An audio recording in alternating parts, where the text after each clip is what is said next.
मनस्वी तानाजी फरडे वक्तृत्व स्पर्धेत जिल्ह्यात प्रथम. विद्यार्थ्यांचा सर्वांगीण विकास हे शिक्षणाचे ध्येय साध्य करण्याच्या उद्देशाने गुणवत्तेबरोबरच विद्यार्थ्यांच्या विविध कलागुणांना वाव देण्यासाठी जिल्हा परिषद ठाणे यांच्या वतीने दरवर्षी जिल्हास्तरीय विविध गुणदर्शन स्पर्धांचे आयोजन केले जाते. यासाठी केंद्रस्तर, विभागस्तर, तालुकास्तर आणि जिल्हास्तर अशा 4 टप्प्यातून स्पर्धा संपन्न होत असतात.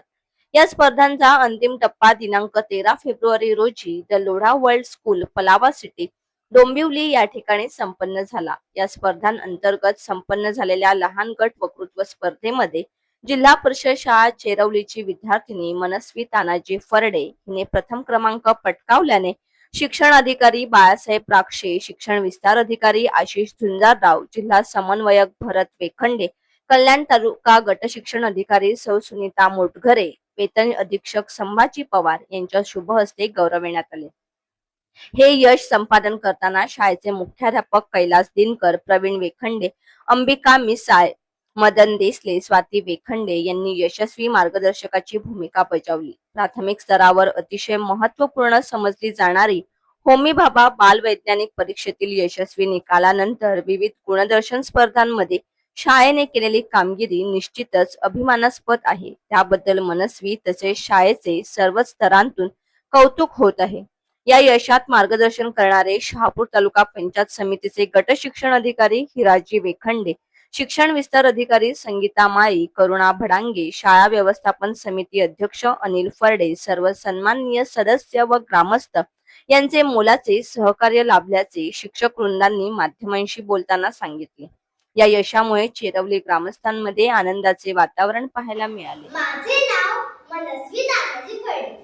मी इयत्ता 4थी मध्ये शिकते. माझ्या कथेचे नाव आहे संत मुक्ताई. माझा मराठीचा बोल कौतुके, परी अमृता तेही पैजा जिंके, असा मराठीचा अभिमान सांगणारे ज्ञानेश्वरांच्या छोट्या बहिणीचे म्हणजेच मुक्ताईची गोष्ट मी तुम्हाला सांगणार आहे. वेळ दुपारची. ज्ञानेश्वर माधुकरी मागत होते. झोळीत थोडेसे पीठ होते, पण 4 भावंडांना पुरेसे नव्हते. म्हणून ते एका घराजवळ व म्हणाले, ओम भिक्षां देहि, ओम भिक्षां देहि. अजून एक कन्नड माणूस आला. त्याने दार बंद केले. ज्ञानेश्वर पुढे निघाले. पुन्हा त्या कन्नड माणसाने दार उघडले व म्हणाले, ए पोरा, इकडे इकडे. संन्यासाचं बरगणारे तू, भिक्षा पाहिजे का तुला? ये ये, हे घे पीठ. आला पीठ म्हणून झोळीमध्ये मातीच टाकली. ज्ञानेश्वर मान खाली घालून पुढे निघाले. पुन्हा त्या कन्नड माणसाने झोळीच ओढली व म्हणाले, अरे थांब थांब, या भाकरी पण घेऊन जा. कसं काय रे, डेळफांड्या बघतोस? चालली भिक्षा मागतोय. हा, संध्याकाळ झाली. इकडे मुक्ताईने विठ्ठलाच्या मूर्तीसमोर सांजवात लावला. ही मूर्ती तेवढी तिला आईबाबांची आठवण. ती हात जोडून राम उठवू लागली. तिला चाहूल लागली की ज्ञानदाता आलाय. तिने पटकन रामशाव टाकली व आपल्या भावंडांसाठी पानं मांडली. निवृत्ती आणि सोपान दोघे येऊन बसले. तेव्हा तिने विचारले, हे काय दोघेच कसे?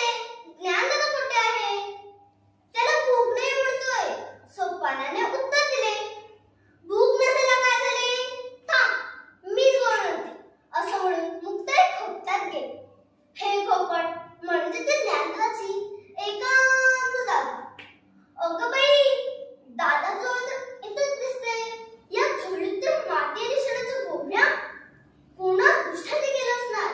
म्हणूनच ज्ञानदाता घुसून बसले. ए ज्ञानदाता, ताटी उघड ना. ताटी उघड ना ज्ञानदाता. ज्ञानदाता ऐकलं